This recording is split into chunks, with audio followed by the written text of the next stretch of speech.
Welcome to the Deep Dive. We're here to pull out the key insights from the sources you need to know about. And today, we're really diving into something that feels, well, pretty central to 2025, this growing global trust deficit. It's a feeling I think most of us recognize, right? That sort of background skepticism. It seems to come from everywhere, misinformation, those deep fakes that look incredibly real, AI-generated content popping up, and let's be honest, also quite a few unfulfilled promises from corporations. So what we want to do today is unpack how public relations PR is going through this massive change, really radical. We're seeing this shift away from, just managing perception towards building something much more solid, actual verifiable proof. We're going to explore why the old tricks, the spin, just don't work anymore. In fact, they often backfire. Look at the new strategies brands are trying out, this whole new era people are calling transparency PR. It's changing everything from media relations to influencer marketing. We'll touch on some fascinating developments, like brands basically acting like journalists. And AI playing a surprisingly big role in fact-checking, which is maybe not what you'd first expect. Yeah, the really crucial thing to grasp here is how fundamentally audience expectations have shifted. People just aren't taking statements at face value anymore. Not at all. They don't just want to hear what a brand says it's doing. They demand to see it.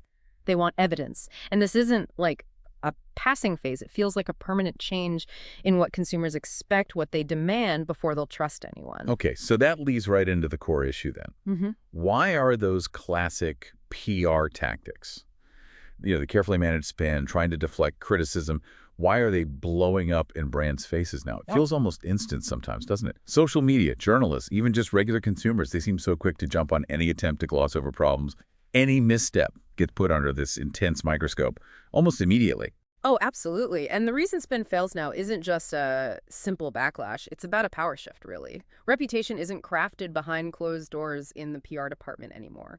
It's forged out in the open, online, where literally anyone can check a claim, cross-reference it, pull up counter evidence. So trying to obscure things or, deflect, that can explode almost instantly, which naturally raises a big question for brands. If you can't control the narrative in the old way, what do you do instead? What fills that gap? And that seems to be where this idea of show me storytelling comes in. It's really becoming the benchmark. We're seeing it in the source examples. Brands aren't just saying things. They're offering up detailed case studies, real behind-the-scenes looks at how they operate. We're even seeing founders admitting mistakes, really detailed product transparency. Like imagine a company actually sharing the carbon footprint data for its products, or mapping out its whole supply chain, or even explaining why they price things the way they do, step by step. It's these concrete, checkable details that build trust now, much more than some clever slogan. And a really powerful aspect of this is what's being called radical disclosure. It's a deliberate strategy. The smartest brands, or perhaps the bravest, are proactively talking about their own flaws. They're discussing failures and, crucially, what they're doing to fix them. They're actually earning trust by showing humility, showing accountability. What's fascinating and maybe a bit counterintuitive is how vulnerability turns into a strength here. In this climate of deep skepticism, maybe the only real competitive edge left is just being proactively, brutally honest. Right. And talking about proof and checking claims, where does technology fit in? You mentioned AI earlier. It sounds like it's more than just AI creating text or images. Exactly. It's becoming this really critical tool for fact-checking, verification. Yeah. We're starting to see AI applications being used almost as standard practice.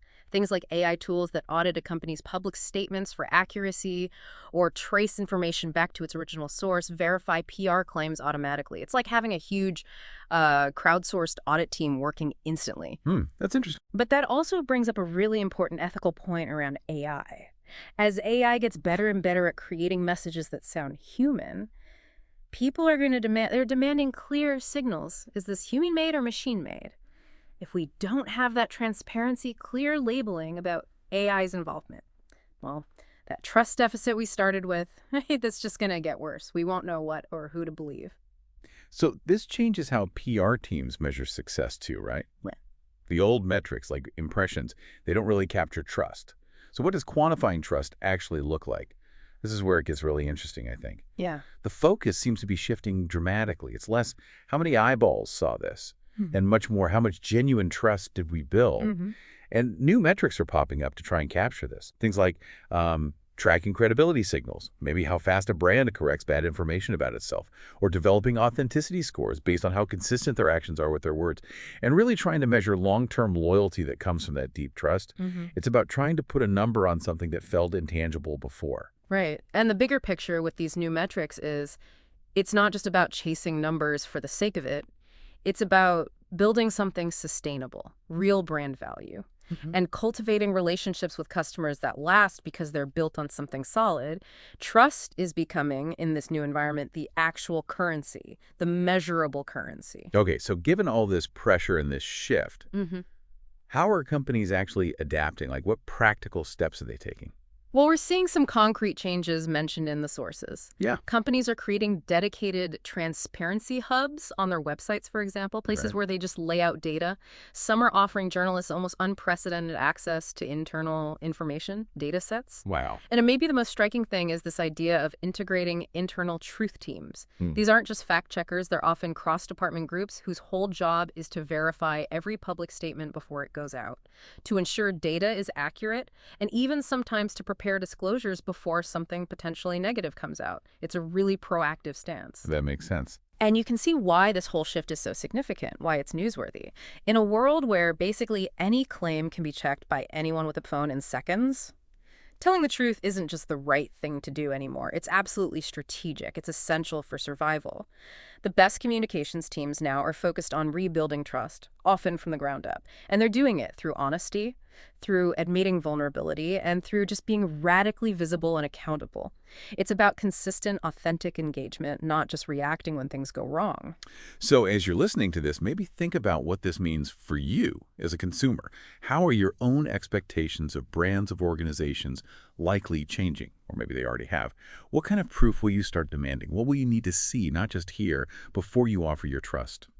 So, to quickly recap, we've really explored a fundamental change in PR today, this big move away from managing perceptions towards building trust through things that can actually be verified through proof and often radical transparency. Yeah, and it's worth remembering this isn't just about PR departments or marketing. It reflects a much broader shift in society, doesn't it? It's about how all of us, collectively, are changing the ways we demand information, how we check it, how we decide what's credible. So here's a final thought to leave you with. In this new landscape of demanded transparency and increasingly clever AI-generated content, how might your own personal truth teams, the ways you personally fact-check, the methods you use to verify information, how might those need to evolve? And how will that evolution change what you expect, what you demand from the brands and organizations you interact with every single day?